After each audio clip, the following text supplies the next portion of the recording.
تقارير متابعة وتقييم أداء بالنسبة لتلك التعديلات للوقوف على مدى تحقيق الأهداف.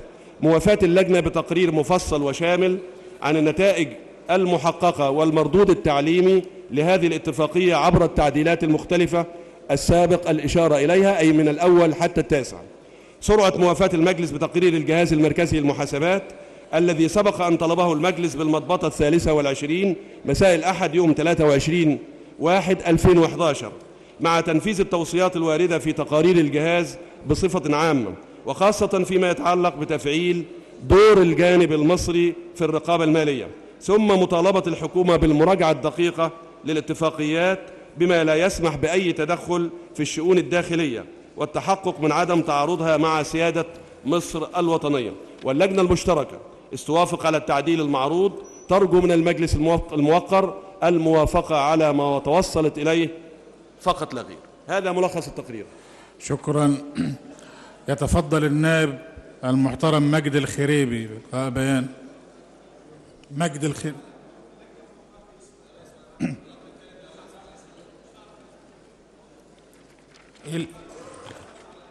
طيب لما تقول هجي لك الاعتراض. وافق يا ريس. ايه؟ قول اعترض فلان، اقرا صفحة 9 عشان تثبت اعتراض. بسم الله الرحمن الرحيم. محمد الكردي، عضو في لجنة التعليم.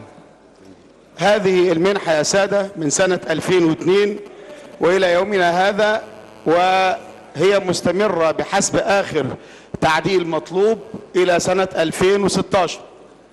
هذه المنحة اسمها منحة الهدف الاستراتيجي لتحسين التعليم الأساسي. هذه المنحة هي الهدف الاستراتيجي لتحسين التعليم الأساسي.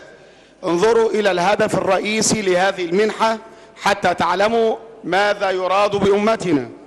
الهدف الرئيسي لهذا البرنامج هو تحسين نوعية تدريس اللغة الإنجليزية وبرامج تدريب المعلم في مصر، وسوف تهدف المساعدة في تطوير مهارات تدريس اللغة الإنجليزية إلى بناء القدرة المؤسسية لوحدات التدريب على تدريس اللغة الإنجليزية في وزارة التعليم وكليات التربية، ويتم توفير المساعدة الفنية كذلك لتحسين برامج تطوير الكفاءة المهنية للقائمين على تدريس اللغة الإنجليزية، ودعم تنمية معايير أساسية لتدريس اللغة وتطوير المواد التعليمية في وزارة التعليم وكلية التربية على مستوى الجمهورية.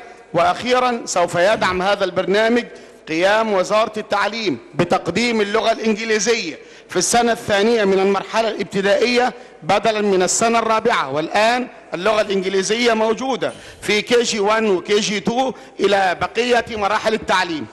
أيها السادة الأعضاء، سيد الرئيس، اللغة هي رأس مال وحضارة وثقافة الأمم.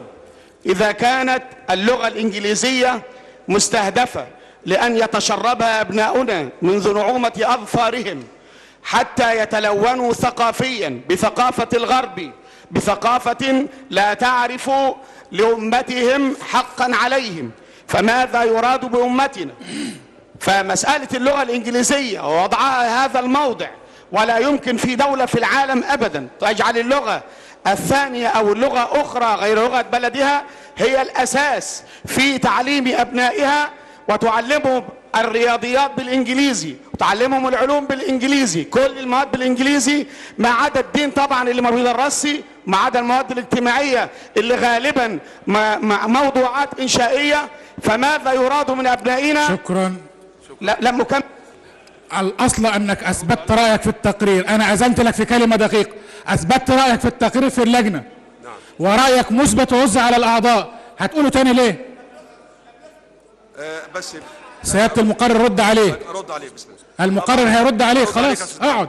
تفضل النائب المحترم الأستاذ محمد الكردي بهذا الرد في لجنة التعليم والبحث العلمي لأنه عضو فيها، ورددت عليه بالحرف الواحد أن مصر منفتحة على الآخر، وأن الاتفاقيات الدولية وتعلم اللغة الإنجليزية كمهارة وليس أدب إنجليزي أو ثقافة إنجليزية. الاتفاقية تتكلم عن تعلم المهارة الإنجليزية، المهارة وليست ثقافة أو أدب أو ما شابه ذلك، ونحن في حاجة إلى أن نتعلم لغة الغير.